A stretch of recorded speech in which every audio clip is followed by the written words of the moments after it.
Swayam Prabha. Digital India. Educated India.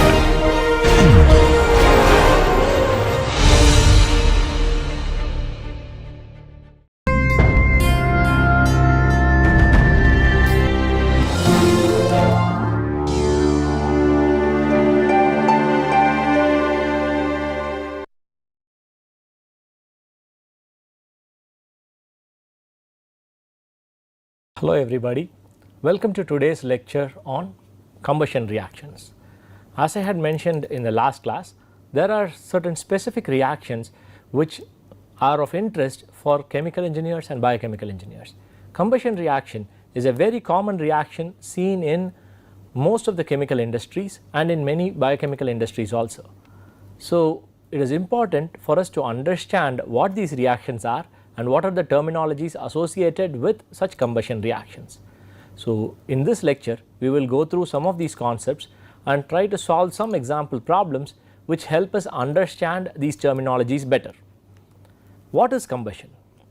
Combustion is a process when some substance reacts with oxygen to form combustive gases, which are basically the product gases, namely carbon dioxide, carbon monoxide, water vapor and sulfur dioxide, etc. So the products which are formed here, which are carbon dioxide, carbon monoxide and all, are usually cheaper than the reactants. This is because the reactants which are taking part in the reaction are usually fuels, and the fuels are very expensive. So why is this important then? This is because the fuels which are burnt release energy. This energy which is released is used for different processes in many of the industries. Some common examples would be where coal or heating oil or natural gas is burnt to generate electricity, engines where combustion of petrol or diesel is happening so that it can be converted to kinetic energy. So these are certain processes where combustion reactions are of critical importance. In addition to fuel, combustion can happen only in the presence of oxygen. Air is used as the common source for oxygen. Purified oxygen is usually more expensive. For this reason, a cheaper alternative, which is air, is used in most chemical and biochemical processes for combustion of fuels. So for ease of calculations, air is considered to be 79% nitrogen and 21% oxygen.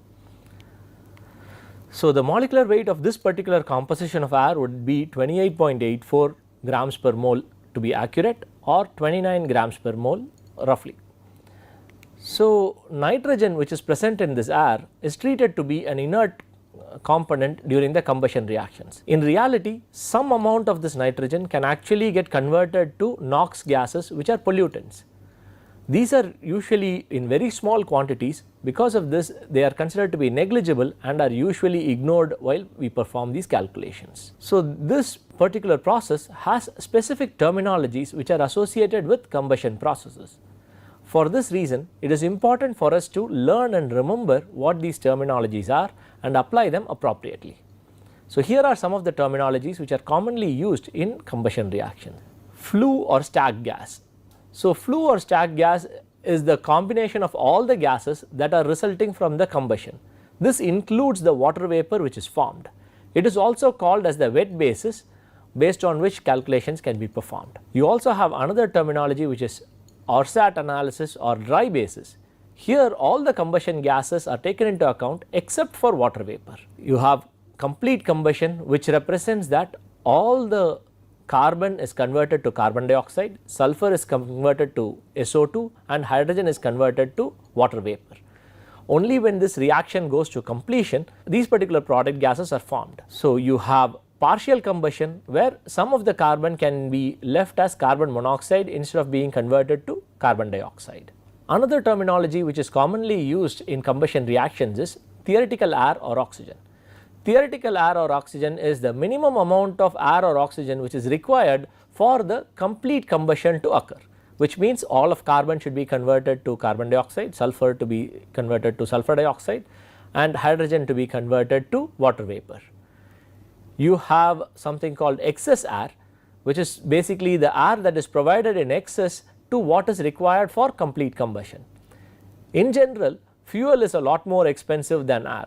So this would mean supplying air in excess would ensure that the fuel, which is the limiting reactant, is fully consumed. So, thereby utilizing the most out of the fuel. For this reason, air is almost always supplied in excess. So, excess air is actually calculated based on how much fuel can be burnt, basically how much fuel is available for the combustion reaction, rather than how much fuel is actually burnt during the combustion reaction that is being studied. These two terms, theoretical air or oxygen and excess air, are actually calculated based on the assumption that complete combustion happens. This means even if carbon monoxide and carbon dioxide are both formed in a reaction, in reality, however, we should calculate these theoretical terms of theoretical air and excess air based on reactions happening in a way that all of carbon is converted to carbon dioxide, which is what complete combustion is. So, we also mentioned wet and dry basis when we looked at this. What do we mean by this? Wet basis is basically composition of a gas which is leaving the system, which includes water vapor. So, usually mole fractions or mole percentages are given. So, the total number of moles includes the number of moles of water vapor which is leaving the system. You also have dry basis, in which the compositions are given as mole fractions or mole percentages, where the same gas is accounted for. However, the total mass, total moles does not account for the moles of water vapor. Here is an example just to illustrate this. If you have a gas which contains 33.33% nitrogen, 33.33% oxygen and 33.34% water vapor, then this is called as the wet basis. So, it can also be written as 50% nitrogen and 50% oxygen based on dry basis.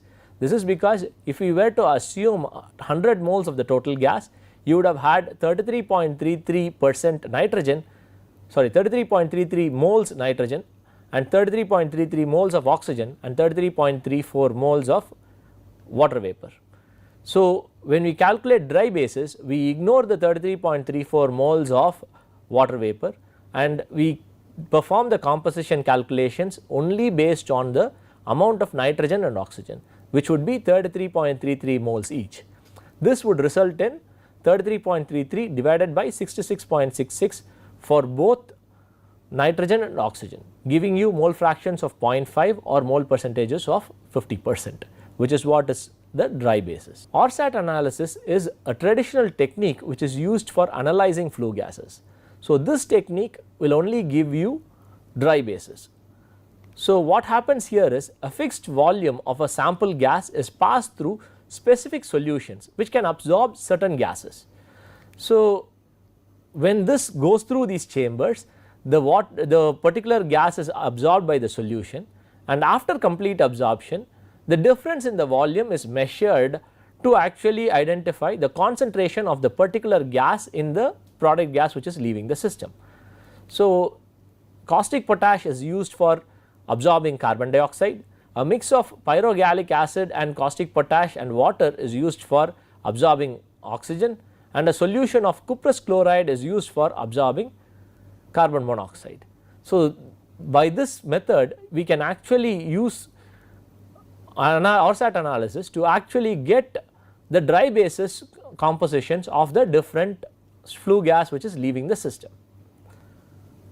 Now that we have understood and learned the terminologies, let us perform certain example problems to ensure that we have fully understood and we have the grasp for performing calculations related to combustion reactions. Here is the first example problem. The composition of a gas on wet basis is given as 60% nitrogen, 15% carbon dioxide, 10% oxygen and the rest is water vapor. You are asked to calculate the molar composition of the gas on a dry basis. How would we go about performing this calculation? The first thing we need to do is we need to calculate the number of moles of each of the component so that we can actually ignore the number of moles of water to get the dry basis. So, for this we will assume a basis for the composition which has been given to us. Let us assume 100 moles of gas, wet gas is present. So, that would be basis would be given as 100 moles of wet gas. So, this implies you have 60 moles of nitrogen, 15 moles of carbon dioxide and 10 moles of oxygen, and the rest is water. So, this adds up to 85 moles, not accounting for water. So, based on the information given, we know that 15 moles of water vapor is also present. So, when we calculate the wet basis, what we would have done is we would have accounted for this 15 moles also and had a total moles of 100, which was the basis assumed, and from there we would have calculated the percentages. So, now to calculate the dry basis, we would not include the number of moles of water vapor present in the mixture. So, the total number of moles which will be used for calculations would be 85 moles. So, using this we can calculate the dry basis compositions as, for nitrogen it would be 60 divided by 85, which is 0.706 moles per mole, and you have carbon dioxide as 15 divided by 85, which is equal to 0.176 moles per mole, and oxygen would be 10 by 85, giving you 0.118 moles per mole. So, the values you have calculated here would be the dry basis, because you have ignored the number of moles of water vapor which is present in the gas to perform calculations for the composition. So, here is the second example. RSAT analysis yields 65% nitrogen, 14% carbon dioxide, 11% carbon monoxide and 10% oxygen. Humidity measurement shows that mole fraction of water vapor is 0.0700. You are asked to calculate the molar composition in wet basis. So, the information you get from RSAT analysis would be the dry basis. RSAT analysis is a technique for measuring the composition of flue gas based on absorption of gases, and this can be done for gases other than water vapor. So, the value you get for the compositions are on dry basis. You have also been given how much water is present in the form of water vapor based on the humidity data. So, that tells you the amount of water which is present, and your dry basis will give you the information of the other components. Now that we have all this, we have been asked to calculate how much of each of these is present in terms of wet basis. So, let us go about and try to do this calculation. For performing these calculations, let us assume a basis of 100 moles of dry air entering into the system. So, basis would be 100 moles of dry air. So, based on the humidity data, we know that mole fraction of water is equal to 0.0700 moles of water per mole of wet air. So, this can be converted to moles of water per moles of dry air. So, because only then we will be able to use the values for the basis easily. So, we have the information for amount of water, which means the amount of the fraction of the other components in the wet air would be 0.930 moles of dry air per mole of wet air. So, using this we can calculate the mole fraction of water per, using this we can calculate the mole ratio of water to dry air. So, which would be 0.0700 divided by 0.930, giving you a value of 0.0753 moles of water per mole of dry air. Now that we know the amount of water present per mole of dry air, we can calculate the number of moles of water present for 100 moles of dry air, which is the basis used.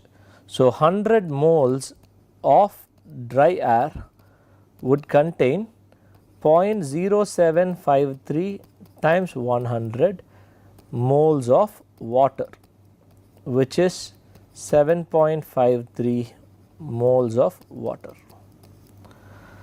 So, based on the ORSAT analysis, we know that the 100 moles of dry air actually is constituted by 65 moles of nitrogen, 14 moles of carbon dioxide, 11 moles of carbon monoxide and 10 moles of oxygen. So, now in addition to this we have 7.53 moles of water vapor. So, for performing wet basis we need to calculate the total number of moles of this mixture including water vapor. So, which adds up to 107.53 moles. So, the wet basis calculations for each of these components would be as follows. You have nitrogen, which would be 65 divided by 107.53, carbon dioxide would be 14 divided by 107.53 and carbon monoxide would be 11 divided by 107.53, oxygen would be 10 divided by 107.53 and water vapor would be 7.53 divided by 107.53. These fractions represent the mole fractions of each of the component on wet basis. So, by performing these calculations we have converted dry basis into wet basis. Moving on to the next problem. Here is another example where you are asked to calculate percent excess of air. As I mentioned, air is usually supplied in excess and here you have been asked to calculate how much excess is the air which is being supplied. 100 moles of butane and 5000 moles per hour of air are fed into a combustion reactor. You are asked to calculate the percentage excess of air. So, before we do that we need to understand the stoichiometry for this reaction. Butane would be C4H10. This reacts with oxygen to form carbon dioxide and water vapor. So, we will assume complete combustion, which means only carbon dioxide and water vapor are formed. You do not have carbon monoxide which is being formed. So, this is not a balanced equation. We now need to balance this equation. So, we have 4 atoms of carbon taking part in the reaction. So, we need to have at least 4 atoms of carbon which is being produced. So, now carbon is balanced. If we were to balance hydrogen, we would have to add a 5 as a stoichiometric coefficient for water. So, thereby 10 atoms of hydrogen coming in and 10 atoms of hydrogen leaving. So, oxygen now needs to be balanced. Here we have 8 plus 5, 13 atoms of oxygen leaving the reaction. So, this means you would have 13 by 2 or 6.5 moles of oxygen, 6.5 molecules of oxygen entering into the reaction. So, this is the balanced equation. So, this means theoretically how much oxygen is required. Theoretical oxygen requirement would be 6.5 moles of oxygen per mole of butane. So, here you have 100 moles per hour of butane being supplied. So, which means 100 moles per hour of butane would require 650 moles of oxygen. In this case you have 5000 moles of air which is supplied per hour. So, what does 650 moles of oxygen represent? So, this would contain, air would contain oxygen and nitrogen. We will assume a composition of 79% nitrogen and 21% oxygen. So, the theoretical requirement of oxygen is 650 moles per hour of oxygen. So, based on this theoretical requirement for oxygen, we now need to calculate the theoretical requirement of air. Air contains oxygen and nitrogen. For simplicity, we will use 79% nitrogen and 21% oxygen. So, this 650 moles of oxygen would be present in how many moles of air? That would be the theoretical requirement for air. So, the theoretical air requirement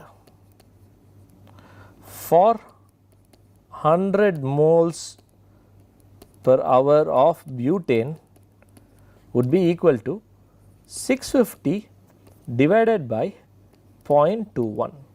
So, this gives you a value of 3094 moles of air per hour. Now that we know the theoretical requirement of air, we need to calculate the percentage excess of air. So, percentage excess of air can be calculated as follows. Percentage excess of air would be equal to air fed minus air required for theoretical complete combustion divided by air required times 100. So, this would mean 5000 moles which is actually fed per hour minus 3094 moles which is required per hour divided by 3094 moles that is required times 100, giving you a percentage excess of 61.6%. So, with this we would have calculated the percentage excess air that is being supplied to the system. With that, we have come to the conclusion of the introduction for combustion and combustion reactions.